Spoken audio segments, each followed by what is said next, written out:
Monggo Bapak Hajat Ibu Hajat mangga. Anu mana ieu teh Bapak Hajat Ibu Hajat nanya.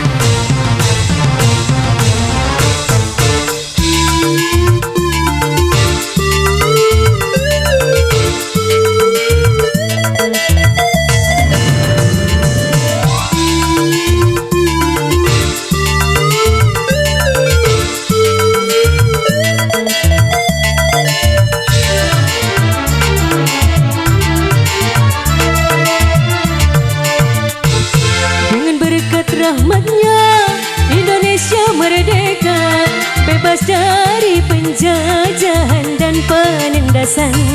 Dengan berkat rahmatnya Indonesia merdeka, bebas dari penjajahan dan penindasan.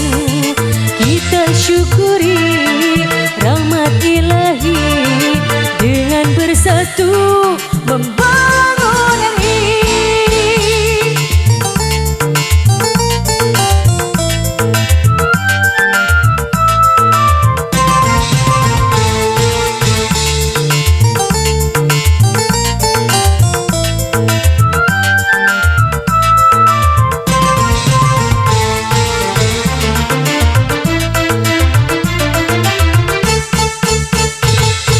Merdeka berarti harus membangun, bukan untuk pribadi atau golongan.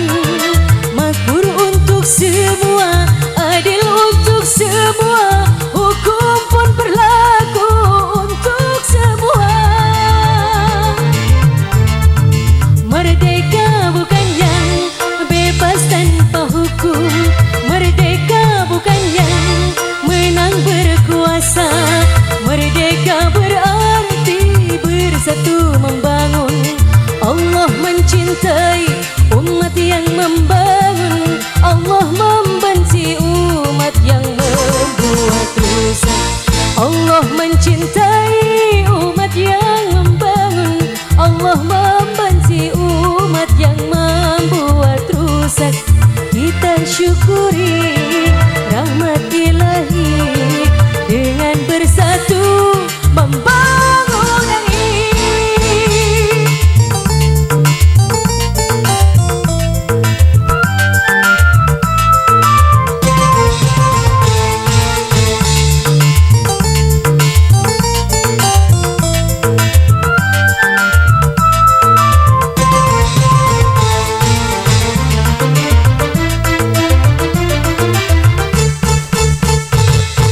Merdeka berarti harus membangun, bukan untuk pribadi atau golongan. Manawi saya teh Bapak Hajat.